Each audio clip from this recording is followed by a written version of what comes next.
The Young and the Restless. Spoilers for Monday, March 2nd. Friday, March 6th, 226. This week on The Young and the Restless, the drama is dialed up as sacrifices, schemes, and secrets collide in Genoa City. Nikki and Victoria are worried about Nick. Some days he seems like himself, but other days he's clearly in pain. I can't help but wonder, is he hiding a struggle with pain pills? Or is it something deeper? Sally is finally opening up to Billy about her past. We've seen her confide in Victoria before, and it makes me think she's ready to trust Billy with the truth about her dad. It feels like a big turning point for her character. Holden seems poised to make a personal sacrifice for Audra. I've been thinking, could he take the blame for something she did? Claire, meanwhile, is on edge, desperate to get the scoop on her rival. It looks like loyalty and risk are about to collide in a very dramatic way. Sharon is digging into Tessa, questioning Daniel. It makes me wonder how Sharon really feels about Mariah moving on while she's still needed. Is she protective, jealous, or both? Phyllis and Kane are trading threats again. They were once partners in exposing the city's power players, but Kane seems focused now on keeping Lily safe instead of chasing revenge or greed. I think this tension is going to test old alliances, and maybe even old flames. Claire and Kyle are attempting to clear the air after Kyle's over-the-top Paris proposal. Their relationship has been shaky since then, so I'm curious. Could this conversation finally pave the way for a reunion? Or is it too late? Victor is back in his element, getting the upper hand against the Abbotts. He doesn't respect their inherited wealth, and I feel like his next moves could push Billy to his limits. Speaking of Billy, Victor is also cornering him, challenging his ability to honor Catherine's legacy at Chancellor Industries. Nick and Sharon are in for a chilling shock, a message that could change everything. My first thought? Has Matt Clark finally gained the upper hand again? Kane is hitting below the belt to ensure Lily's safety. It's extreme, but for him, the ends justify the means. Meanwhile, Kyle seems ready to take matters into her own hands. Whether that's winning back Claire or challenging Victor directly, it's going to be explosive. Jack faces a rude awakening. I can't tell if he's stumbled on dangerous information or if his very life is in danger, but either way, Diane is going to lengths to find him as his world spirals out of control. Lastly, Phyllis is struggling to make amends with Daniel. It feels like the fallout from past choices is finally catching up to her, and it could shift alliances in unexpected ways. This week, it's clear that in Genoa City, nothing comes without a cost, and everyone has something to lose. Young and the Restless, recap and commentary. Monday, March 2nd, 2026. Today's episode really made me think about how much of this chaos is fueled by ego, obsession, and plain old jealousy.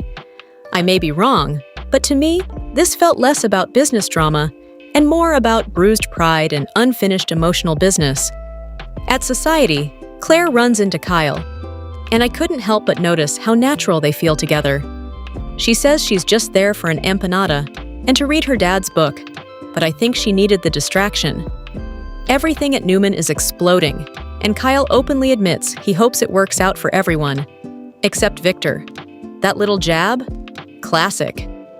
They tease each other about wine versus Vespers, and I actually enjoyed that lightness. It's rare lately, but once they shift to her trip, you can feel the disappointment hanging in the air. She admits it didn't go the way she hoped, and I was wondering if she already knew deep down that Holden wasn't going to give her what she needed.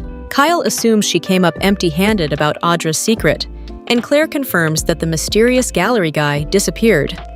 Coincidence? I don't think so. She's convinced Audra had something to do with it, and honestly, I think Claire's instincts are sharper than people give her credit for. But here's where it gets interesting. Kyle keeps urging her to let it go. He says Audra has a new job and will be too busy to bother them. To me, that sounded less like reassurance and more like wishful thinking. Claire is absolutely convinced Audra wants him. Kyle brushes it off, saying Audra just wants what she can't have, spite, not love. And I think that's partially true. Kyle insists that Nate is the only man who has ever really mattered to Audra. He wants Claire to stop digging, but when Holden's name comes up, we see a crack in Kyle's confidence. He admits he's jealous, and I actually appreciated that honesty. He still wants Claire to be happy, even if it's not with him. Then comes the moment that says everything. Claire admits Kyle wasn't wrong about Holden. She feels Holden is lying. He dodges questions. He's hiding something, and whatever it is, she believes it's bad. Kyle even suggests that if it's tied to the shadow room, it's probably sketchy. I think Claire finally accepted what she didn't want to see. Holden is no longer an option. Meanwhile, over at Crimson Lights, Holden and Audra are having their own tense little summit. Audra immediately wants to know if Claire uncovered the rest of their story. That right there tells me she's nervous. She vents about Holden telling Claire their business, mocking his weekend of romance. But Holden pushes back, saying Claire isn't nearly as obsessed with Audra as Audra is with Claire. That line clearly hit a nerve. Then Audra says something that, to me, reveals everything. She claims Claire ran off from her family because she's obsessed with her. She can't quit me. I don't know. That sounded more like projection than fact. They even float the idea of digging up dirt on Victor. Bold move. Maybe reckless. Holden calls out Audra's bad instincts, and honestly, I think he's starting to see how messy this situation is. He confirms Claire found nothing, but Audra doesn't believe Claire is done. She doesn't want Claire interfering now that she has a shiny new job. Holden seems impressed, but I think he's also tired. Then Audra makes it personal. She points out that she's the only woman he's gone home with more than once. She implies he's fallen for her. I was wondering if that was confidence or insecurity talking. Holden makes it clear he doesn't want to be in the middle of this drama anymore. He admits Claire is done with him because she sensed he was holding back. And that should mean the past is buried. Audra, however, calls Claire an idiot for dropping him, says she never deserved him. Good riddance! That smug smile from Holden, I'm not sure whether it meant relief or something else entirely. He insists Claire has moved on from both of them, but Audra doesn't believe it. She says she needs to hear that from Claire herself, and to me, that says everything. If Audra were truly secure, in her new job, in Holden, in herself, she wouldn't need validation from Claire at all. Over at Newman, Victoria promises to fight for the company, and that's a whole other storm brewing. Between corporate warfare and romantic mind games, I think we're heading into a week where pride will cost someone dearly. Maybe I'm wrong, but I don't think Claire is obsessed. I think she's done, and that might be the one thing Audra can't stand. Billy's face lights up when Sally arrives at his place. She can't help but admire his snacks, and he thanks her for coming. But there's an awkward pause as she reminds him. They're civil adults now, saying goodbye like grown-ups. Billy can't help but admit it. He wants a second chance, and he's determined to do whatever it takes to win her back. As he pours them drinks, he asks if they can reconnect. But to Sally, it doesn't feel romantic. It feels like déjà vu. The same circular conversations that never go anywhere. Billy insists they should talk, really talk, to try and understand each other. He's come to a startling realization. He still loves her. He wants honesty, even the parts they aren't proud of. Sally agrees to talk, on one condition, no manipulation. Billy swears he's listening. That's the Billy she remembers. She opens up about her father, a dreamer who burned through money, friendships, and self-respect chasing luck. Every failure left him devastated, drunk, broken. She knows Billy isn't her father, but the similarities scare her. She can't go through that again. When Billy suggests her father had no one who believed in him, she lashes out, accusing him of blaming her for her father's failures. But that's not what he meant. She accuses him of not truly hearing her. Her father broke her heart, and the pain hasn't healed. Billy reassures her. He never chose Chancellor over her. In fact, without her, Chancellor doesn't mean half as much. He believes they can still build a life together and can't understand why she can't see it. Sally worries about everything going wrong. Billy reminds her of when she once wrote "I love you" on his hand, a memory that has never faded. Why has it faded for her? Taking her hand, he paints a picture of a future where they can be great again, running their companies by day, spending nights together. Chancellor is one part of his destiny, she is the other. Can she believe in them? He writes "I love you" on her hand, silently asking to be in her heart. Meanwhile, Victoria and Nikki are at the ranch, debating whether to bring Summer into their plans. They're worried about Nick. Since his injury, he seems off. Sometimes when Victoria looks into his eyes, she doesn't see him looking back. Her mother has noticed it too. Nick's been reckless, burning through painkillers, unprepared to face Matt Clark. The cops can't help, and he feels responsible for fixing this himself. Nikki rants about Phyllis, accusing her of cackling at their misfortune. It feels like the end of an era. Victoria wants to hold on to the family, but Nikki suggests it might be time for everyone to move on, forge paths outside the family shadow. Victoria wonders if she's giving up. Her mother tells her she just needs time. But Victoria's resolve is unwavering. She will fight for her family. She won't back down until everything that belongs to them is back where it should be, on The Young and the Restless. February 27th. Episode: I couldn't help but notice how Audra stepped in with a stark warning for Sally. Sally seems to be warming up to Billy again, and Audra assumed she'd moved on and started fresh. But honestly, the last thing Sally needs is to slip back into old patterns. Earlier, Sally ran into Billy at Chancellor Industries. He didn't shy away from taking responsibility for their professional fallout, but when it came to their romantic past, he wasn't ready to let go. Billy asked Sally to dinner, hoping to prove that giving up on them might be a mistake. Sally reminded him they had made a clean break. She'd even moved her things out of his apartment. Still, Billy's persistence paid off. He argued that they wouldn't know unless they tried. They had something good, and maybe it deserved one last chance. Sally reluctantly agreed. To just one dinner. One dinner, she reminded herself. Later at Society, Sally met Audra, who was bubbling over about their new logo design.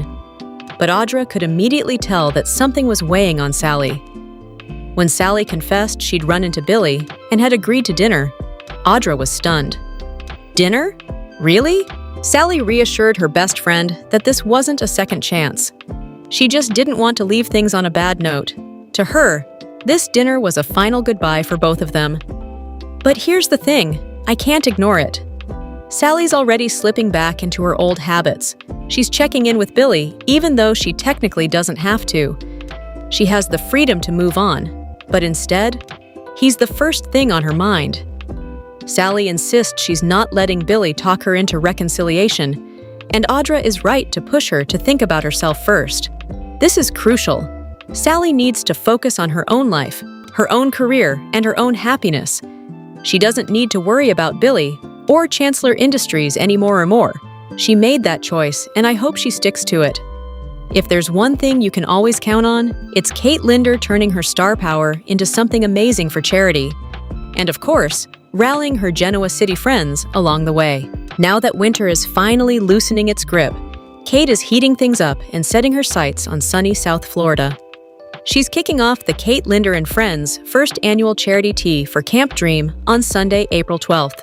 And she's bringing along some familiar faces from The Young and the Restless: Christian Jules LeBlanc, Brighton James, Cameron Grimes, and Haley Aaron to make the day extra special. But if you're like me and can't wait until April, there's an early chance to get in on the fun. A special Zoom event on Thursday, March 5th at 7 p.m. For just a $10 donation to Camp Dream, you can meet the stars, ask your burning questions, and automatically be entered to win a VIP ticket to the main event in April. Honestly, to me, that sounds like the perfect way to get a sneak peek behind the Genoa City curtain. The VIP experience is next level. You'll get front row seating next to the actors, early access to the silent auction, and an exclusive meet and greet with the Young and the Restless cast. If you haven't joined one of Kate's teas before, it's more than just tea and tasty treats. There's a silent auction, a cast Q&A, and even a live auction of Y&R memorabilia. Plus, autograph and photo ops, and official show merchandise. Honestly, I didn't realize just how immersive these events are until now. It's a full fan experience. And here's the best part. Every dollar goes to a truly worthy cause. Camp Dream gives children and young adults with special needs or moderate to severe disabilities a traditional summer camp experience. And no one is ever turned away due to the severity of their condition or financial situation. To me, That's the kind of impact that makes all this glitz and glamour worth it. If you're a The Young and the Restless fan, or just someone who loves seeing stars make a real difference, this tea is definitely one to mark on your calendar. Phyllis is absolutely bonkers. She taunts, she yells, she lies, she threatens, she gloats. Sometimes she even seems to foam at the mouth. Everything she says is ridiculous, deluded, and completely self-serving. And yet, on the February 26th episode of The Young and the Restless, she was the only one who actually made sense, especially when it came to Kane. Kane tried to strong-arm Phyllis into returning Newman Enterprises to Victor, hoping that would stop Victor from holding Lily and his twins hostage. Phyllis didn't budge. Kane escalated, threats, desperation, pleading, but Phyllis held her ground. She's the only one who hasn't completely lost her mind over this mess. Then, finally, Phyllis said what everyone else was too busy panicking to acknowledge. Victor is not going to harm Lily, Maddie, or Charlie. Not just because Lily is Neil's daughter. Not just because Victor's moral compass occasionally resembles a saint's, but because if Victor actually hurt a woman and her 2 kids, he would instantly alienate Nikki, Victoria, and Nick. Even Victor's go-to defense, "I'm an orphan, everything I do is for my family, so you have no right to judge me," wouldn't save him this time. There's no spinning a cold-blooded attack on Lily and the twins as family devotion. We have to admit it, we were yelling along with Phyllis in our living rooms. And yet, somehow, the deluded, crazy, irrational Phyllis is the only one seeing the obvious truth. Somehow, The Young and the Restless has not only made Phyllis speak sense, but it's also making us cheer for her. And honestly, I didn't see that coming. In the February 27th episode of The Young and the Restless, I couldn't help but notice Phyllis making a power move that was as bold as it was calculated. With her family turning against her and allies running thin, she didn't just play defense anymore. She went on the offensive, extending an unexpected offer to Lauren that could completely shift the balance of power in Genoa City.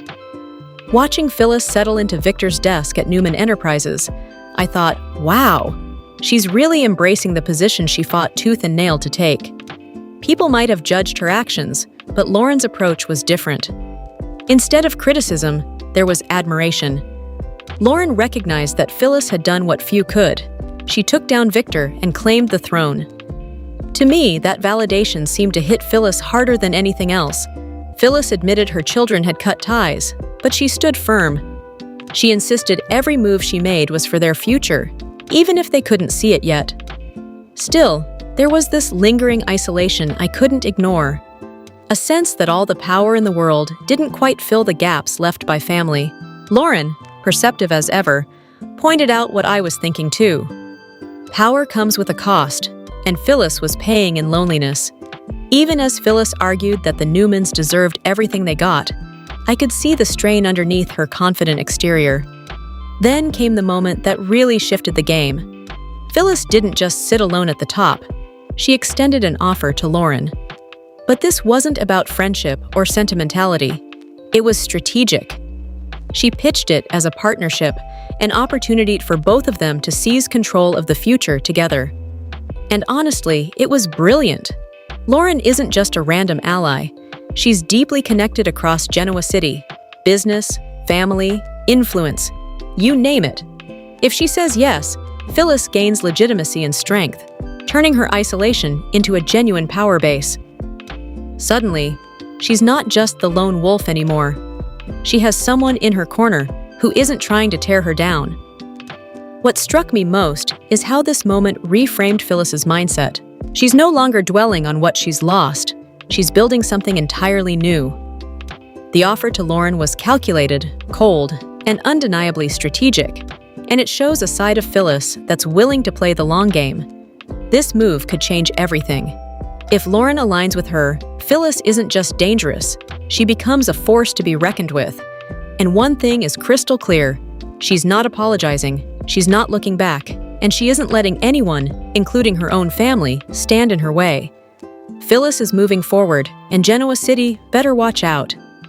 I think Kane Ashby is officially in full do-whatever-it-takes mode to get his family out of danger. He genuinely believes that Lily Winters and their now-adult twins are being held hostage by Victor Newman, But Phyllis Summers sees things very differently, and that clash is creating major friction. Victor's latest demand? Kane has to find a way to pry Newman Enterprises out of Phyllis's hands.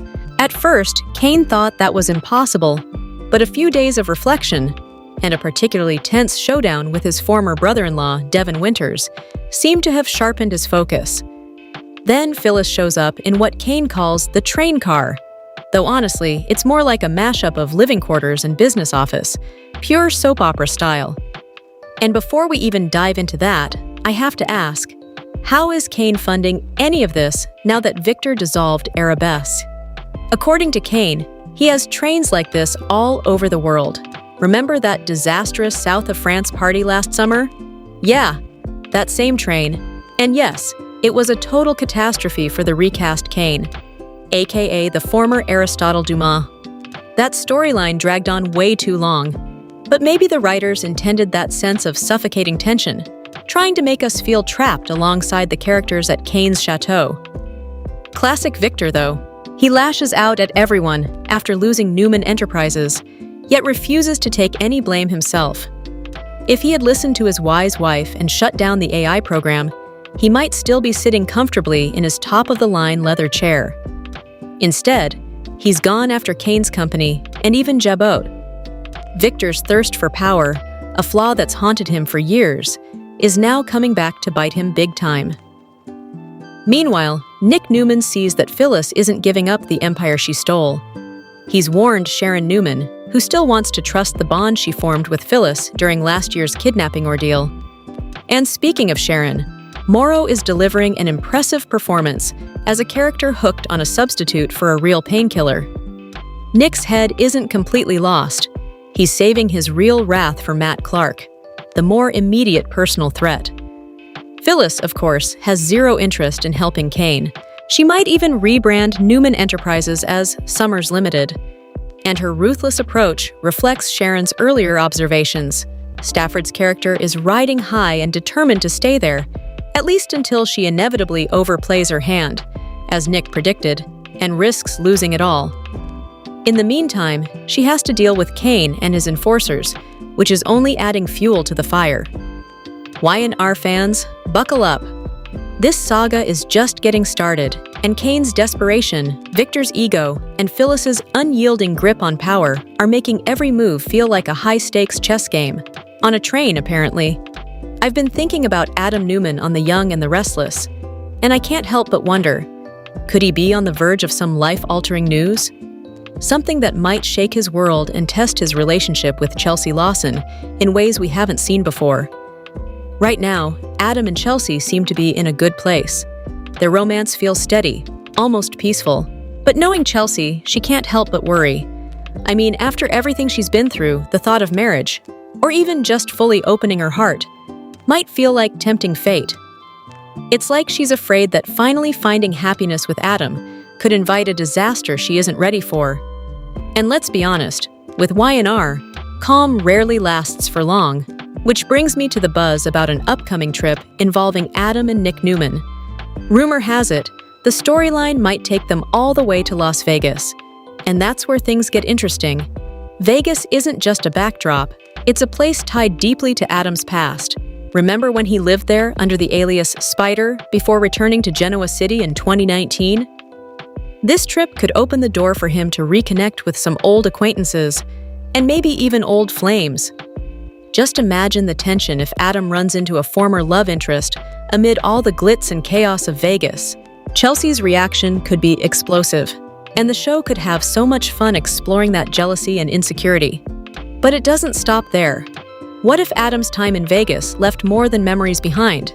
What if, in all the years he's been back in Genoa City, he unknowingly left a child there, a son or daughter he's never met?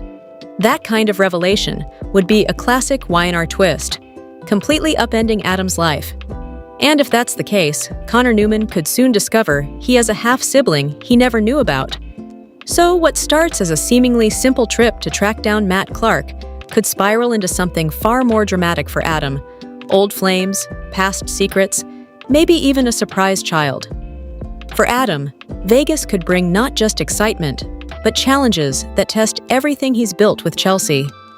In other words, Adam's future might be full of surprises, and not all of them welcome. The Young and the Restless, spoilers for the week of March 2-6, suggest that Matt Clark is about to remind everyone exactly why he's one of Genoa City's most dangerous players. Manipulation seems to be his specialty. Meanwhile, Nick Newman is on a mission, making it clear that he's determined to be the one who finally puts an end to Matt's schemes. Sally Spectra, thankfully, is getting a lifeline this week, which promises some classic soap opera tension. Audra Charles steps in just in time to rescue Sally from a potentially disastrous mistake. I think Audra might even feel a little relieved, maybe even proud, realizing that the Spectra Charles legacy is still alive and kicking. It wouldn't surprise me if Audra starts sensing that Chelsea Lawson and Adam Newman are up to something shady, or at least plotting something that could spiral out of control. Audra might just catch the warning signs before it's too late, leaving Sally both grateful and, hopefully, out of immediate trouble. And there's a chance Audra could even step in if Sally starts thinking about rekindling things with Billy Abbott, saving her from heartache before it hits. Whatever happens, it looks like Sally's life is getting back on track this week thanks to Audra. Expect some business talk between them, coupled with anticipation for the next exciting chapter in their story. Meanwhile, Nick is laser-focused on finally eliminating Matt. After countless run-ins with Matt's manipulations, Nick is determined that this will be the last time Matt wreaks havoc. But knowing Matt, things won't be so simple. Even with Victoria Newman lending a hand to Nick's plan, Matt is poised to pull some unexpected twists that will shake up not just Nick, but Sharon Newman as well. Noah Newman and Sienna Bacall are also caught in the crossfire. Their lives remain in serious danger while Matt is at large, yet their support for each other adds a layer of tension and camaraderie amid the chaos. Matt's taunting messages are sure to keep everyone on edge, leaving viewers wondering when, or if, he'll strike next. Honestly, can we ever trust that this is truly Matt's last reign of terror? After all, he's already come back from the dead twice. And then there's Claire Newman, navigating her own storm. After breaking up with Holden Novak over his secretive Los Angeles connections, she's left figuring out her next move. I think Claire might reach out to Kyle Abbott to see if he's still interested in teaming up against Audra. She's suspicious about Holden's LA involvement, especially given his past connection to Audra, and it looks like she's willing to go to great lengths to uncover the truth. I wouldn't be surprised if this leads to some shocking revelations soon. March 2-6 is shaping up to be a week packed with suspense, scheming, and emotional reckonings in Genoa City. Classic Young and the Restless drama at its finest. The latest spoilers from The Young and the Restless hint that some major shakeups are coming to Genoa City, especially when it comes to love.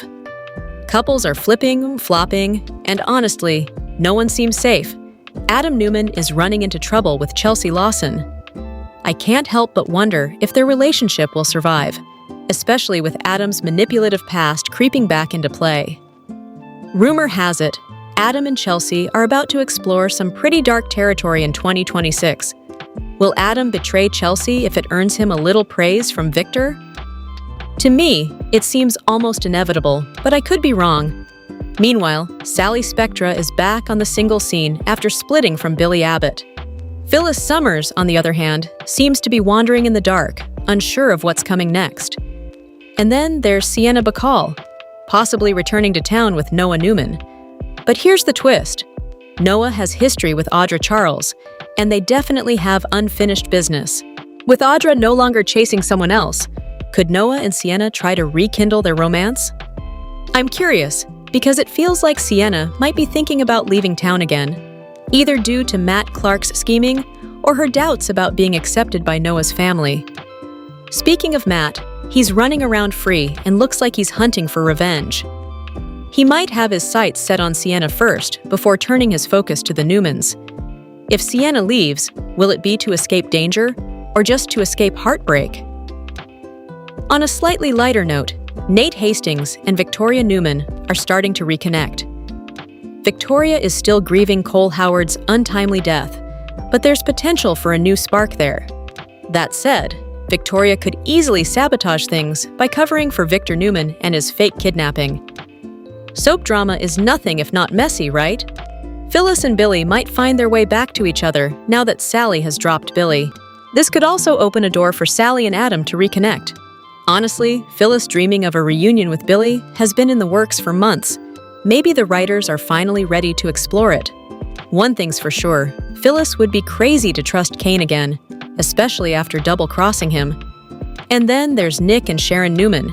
They've been dancing around a reunion for months, but with Nick now struggling with addiction, Sharon might find herself leaning on Detective Burrow. Could this spark a new romance? Could Sharon have something fresh on the horizon while old flames sputter? I think it's possible. Basically, Genoa City is about to get chaotic. Hearts will break, alliances will shift, and no one will leave unscathed. I'm not saying anyone's predictions are certain, but that's the beauty of the drama. It keeps us guessing, and honestly, I wouldn't have it any other way. I've been thinking about Hunter King and her role as Summer Newman on The Young and the Restless, and honestly, a lot of fans, including me, would love to see her back in Genoa City. Whether that actually happens is anyone's guess, but for now, King is keeping busy with some exciting new projects. One of the highlights? She's set to appear in the upcoming episode of 911, Nashville on Thursday, February 26th, playing a young Blythe Hart. The episode, titled Dawn Begins, dives into a devastating house fire that changed Dawn Hart's life forever. It looks like we'll be getting some juicy flashbacks, including the story of how Dawn met Blythe and Dixie Bennings. King will be sharing scenes with Ben Winchell, who's playing a young Dawn Hart, which should be interesting to see. If you're wondering when you can catch it, 9 to 1-1. Nashville airs on ABC Thursday nights at 9 p.m. ET, with next-day streaming available on Hulu. Of course, for those of us who followed her journey on the soaps, Hunter King isn't exactly new to fame. She played Summer Newman on The Young and the Restless from 2012 to 2016, and then again from 2018 to 2022. During that time, she snagged back-to-back Daytime Emmys in 2014 and 2015 for Outstanding Younger Actress. So yes, the girl can act. But her resume doesn't stop at soaps. King has starred in a bunch of popular Hallmark movies, including Hidden Gems, A Royal Corgi Christmas, The Professional Bridesmaid, The Santa Summit, and Holiday Touchdown, A Chief's Love. She's also dipped into primetime TV with roles on Life in Pieces, Without a Trace, CSI, Crime Scene Investigation, and Roswell. Since leaving Summer in 2022, the role was recast with Allison Lanier, who stayed until 2025. Meanwhile, Summer's storyline hasn't stopped.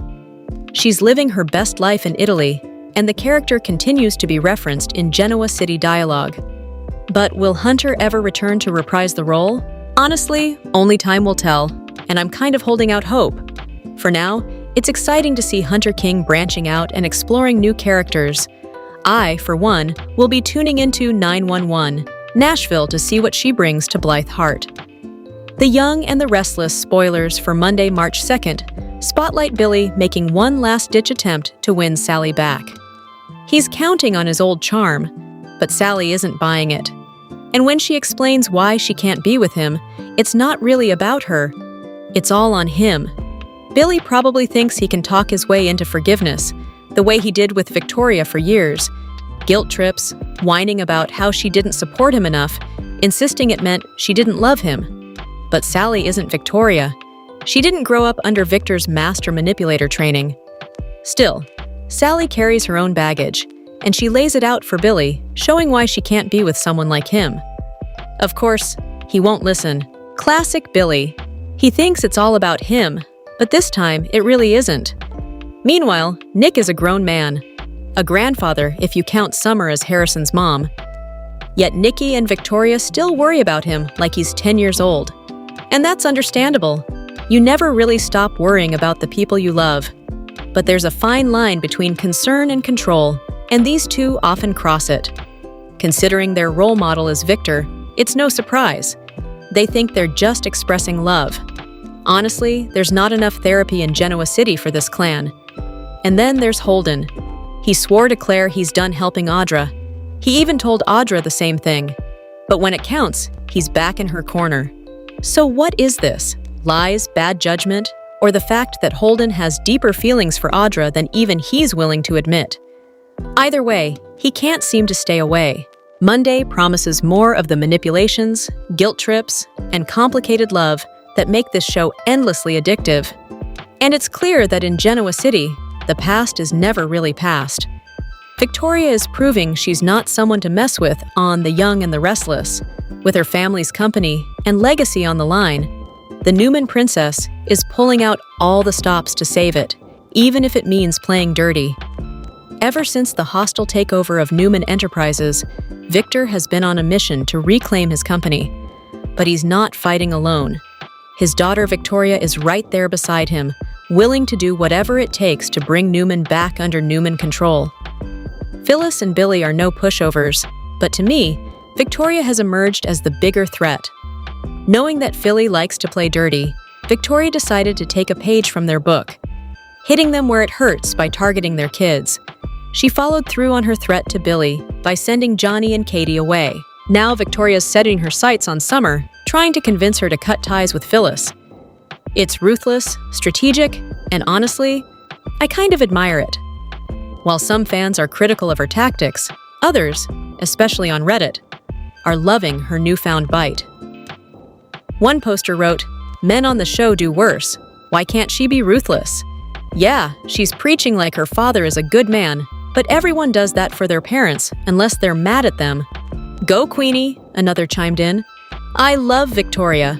Her father? Not so much. I would love to see her finally outmaneuver these cutthroat men who always act like they're the only ones capable of running the show. And one fan was blunt. Victoria is my favorite. She can take Phyllis down. With Victoria and Victor leading the charge, it looks like the Newmans are poised for a major comeback. But I think the real story might just be Victoria herself. Once Newman Enterprises is back, I wouldn't be surprised if her ruthless streak only grows. Victoria was CEO of Newman before Victor stepped back in. And while she remains a key player, her recent power moves make me wonder, does she want the top spot again? The challenge, of course, will be her brothers, Nick and Adam. They've been unusually united during the Phyllis takeover, but I get the feeling that once Newman is theirs again, sibling rivalry will be in full swing. The real question now is, when Victor finally steps down, who will emerge as his true successor? Victoria, Nick, Adam? I can't wait to see the battle play out. I've been thinking about Harrison on The Young and the Restless, and honestly, life in Genoa City has never seemed fair. But for him, it's downright brutal. It's not just that the adults around him can't seem to stay put. It's that he's on track for some serious mommy issues down the line. I mean, think about it. His real mom is in prison. He believes Summer is his mom, but she's off living her life in Italy, and Claire, who he hopes will step in, is more interested in partying with Holden than parenting. That's a lot for any kid to process. And then there's his dad, Kyle Abbott. I can't help but wonder if Kyle even knows how to protect Harrison properly. Kyle's own childhood was messy. His mother, Diane, was presumed dead for years.